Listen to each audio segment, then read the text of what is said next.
Hello everyone, নিকিস daily স্টোরিতে সবাইকে স্বাগত। তোমরা সবাই কেমন আছো? আশা করি ভালো আছো। আবারও নতুন একটা দিন, নতুন একটা ভিডিও তোমাদের সামনে নিয়ে চলে এসেছি। সারাদিনটা কী করি সেটাই শেয়ার করব। হ্যাঁ, এটা প্রায় 2 দিন হয়ে গেল ব্লগ আমি এডিট করে ছাড়তে পারছি না। তার কারণ আমি যেহেতু ভয়েস ওভার দিই, তো সেই ক্ষেত্রে বাড়ির সামনে ভীষণ জোরে জোরে মাইক চলছে। তো কপিরাইট আসার ভয়ে ওই জন্যই ভয়েস ওভার দিতে পারছি না। অনেকটা রাত এখন, এখন সবাই ঘুমিয়ে গেছে, নিস্তব্ধ। এখন তোমাদের সাথে আমি ভিডিওটা শেয়ার করে নেব বা এডিট করে নিচ্ছি। এদিকে চা করে নিলাম ফ্রেশ হয়ে, আর একটু পাঁপড় ভাজা নিয়ে নিয়েছি। এই পাঁপড়গুলো ট্রেন থেকে নিয়ে এসেছিলাম, ভীষণ ভালো লাগে চায়ের সাথে খেতে। আর এদিকে মা চা খাচ্ছে, মাকে বললাম দাঁড়াও। আমি তো ফ্রেশ হয়ে চলে গেছিলাম রান্নাঘরে। স্কিন কেয়ার করে নেওয়াটা সকালবেলা খুবই জরুরি। আমার মতন কে কে আছো যে সকালবেলা উঠেই আগে স্কিন কেয়ারটা করে নাও ফ্রেশ হয়ে? আর আমি মনে করি প্রত্যেকেই এই জিনিসটা করে নেওয়া উচিত। হ্যাঁ, অনেকের অনেক ভুল ধারণা থাকে যে বাইরে বেরোলেই তবেই স্কিনে মানে ট্যান পড়ে আর কি। তো সেই ক্ষেত্রে এটা সম্পূর্ণ ভুল।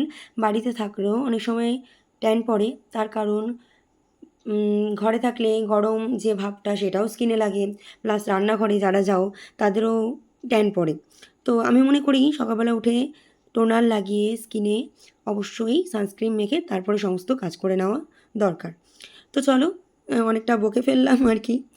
তো এদিকে মা চা নিয়ে বসে আছে, চলে এসেছি মায়ের সাথে সকালবেলা চাটা খেয়ে নিতে। এটা আমার মায়ের রোজকার রুটিন। এদিকে স্কিন কেয়ার করছি, কিন্তু সকালবেলা ফাস্টফুড নিয়ে চায়ের সাথে বসে গেছি, পাঁপড় ভাজা। এটা আমার মানে অভ্যেস বলা যেতে পারে, বা এটা আমি ছোটোবেলার থেকেই করে থাকি। হয় পাঁপড় ভাজা বা কোনো চানাচুর মুড়ি, এই জিনিসটা করে থাকি। সকালে চা খাওয়া তো অনেকক্ষণ আগে হয়ে গেছে। আর এখন সকালের জল খাবার কি করব? না, যখন চা বানাচ্ছিলাম তখন দেখতে পেয়েছো যে পাস্তা আমি প্রেশার কুকারে সিদ্ধ করতে দিচ্ছিলাম। তো পাস্তাটা সিদ্ধ হয়ে গেছে।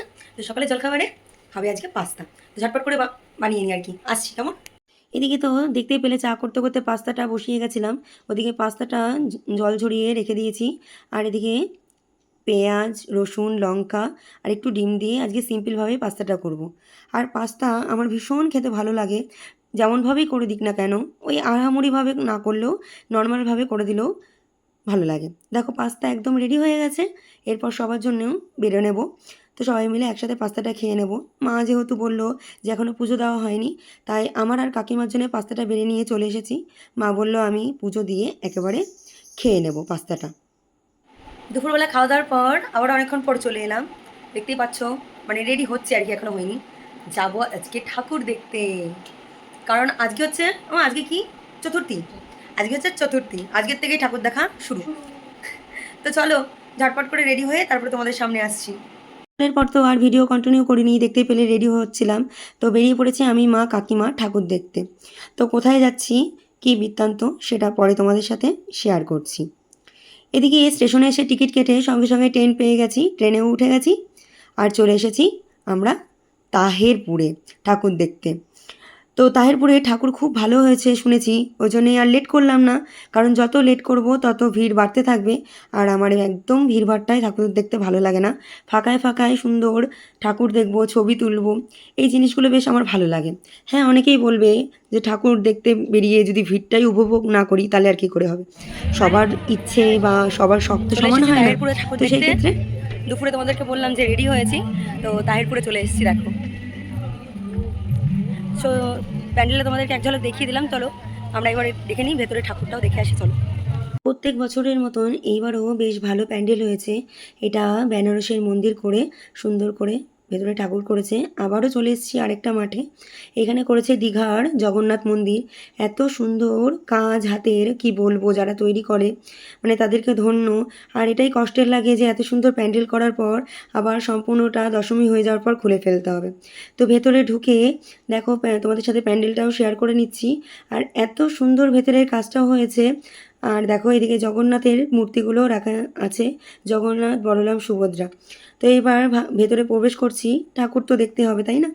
উপরের কাজগুলো এত সুন্দর, আমরা যেহেতু দিনের বেলা গিয়েছিলাম ওই জন্যই লাইটিংটা দেখতে পাইনি। তো দেখো ঠাকুর তো ভীষণ হয়েছে, আর সাইডে একটা ছোট্ট ঠাকুর রেখেছে, এটাই পুজো হবে। তো পাশেই একটা প্যান্ডেল ছিল, সেখানেও দেখে নিলাম প্যান্ডেলটা। দেখে ভেতরের ঠাকুরটাও খুব সুন্দর হয়েছে। তো তোমরা কে কে আমার মতন ঠাকুর দেখতে বেরিয়ে পড়েছো অবশ্যই আমাকে কমেন্ট করে জানাবে। আর কারা কারা কারা ভিড় ভালোবাসো আর কারা কারা লোকজন ভালোবাসো সেটা আমাকেও কমেন্ট করে জানাবে। প্যান্ডেলটা তো দেখে নিলাম, এবার ভেতরে যাব। এখনও কাজ চলছে, কারণ মোটামুটি তৃতীয়াতে আমরা বেরিয়ে পড়েছি ঠাকুর দেখতে। তো কাজ চলছে আর কি, কোনো কোনো জায়গায় ঠাকুর এখনও ঢোকেই উনি রেডি হয়নি। তো কি করা যাবে, যে কটা প্যান্ডেল আমাদের মানে দেখালো আর কি টোটোওয়ালা, তো আমরা ঘুরে ঘুরে প্যান্ডেলটা দেখে নিলাম, বেশ ভালো লাগছে।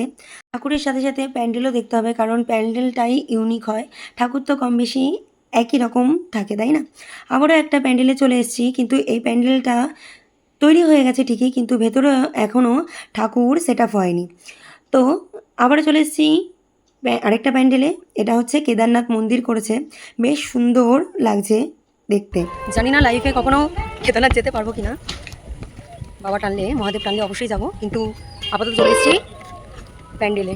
এই যে মা আর কাকিমা উঠছে পাহাড়ে, দেখো। তোমরা কি উঠতে পারছো? আসলে যেতে পারবো কিনা জানি না, আপাতত প্যান্ডেল দর্শন করে নিই আমরা, কেদারনাথ দর্শন হয়ে যাক আমাদের। এমন অনেকেই আছে যে বাড়ি থেকে বেরোতে পারছে না বা ঠাকুর দেখতে পাচ্ছে না, তো চলো তাদের জন্য এই ভিডিওটা শেয়ার করা, এই আর কি।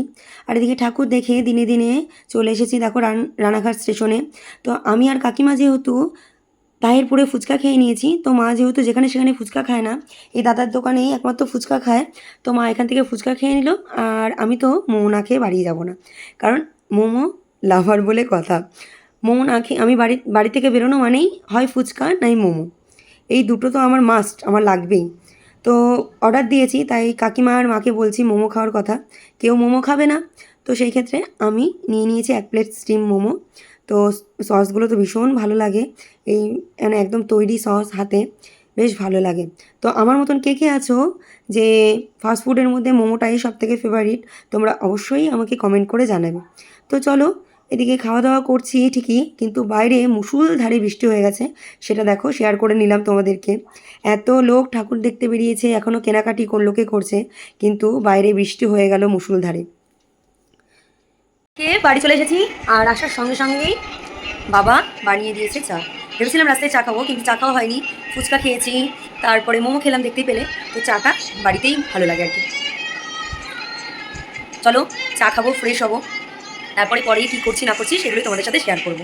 তো বাইরে থেকে মোমো খেয়ে এলাম, যেহেতু মা বাইরে কিছু খায়নি, তাই বাড়িতে ভাত ছিল, একটু আলু গাজর কিশমিশ তারপরে নানা রকম সবজি দিয়ে সুন্দর করে রাইসটা তৈরি করে নিয়েছে। তো মাকে বললাম ঠিক আছে চলো, বাড়ির তৈরি খাবার তো একটু তো টেস্ট করা যেতেই পারে।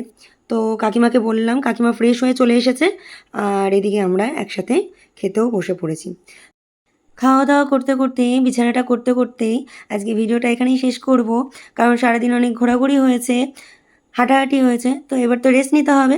তাহলে চলো ভিডিওটা আজকে এখানেই শেষ করছি। ভালো লাগলে লাইক কমেন্ট শেয়ার করবে, আর চ্যানেলটির পাশে থাকার জন্য অবশ্যই সাবস্ক্রাইব করবে, আর কমেন্ট করতে কিন্তু একদম ভুলো না। আগামীকাল নতুন একটা ভিডিও নিয়ে চলে আসবো, ততক্ষণ তোমরা সুস্থ থেকো, ভালো থেকো, টাটা।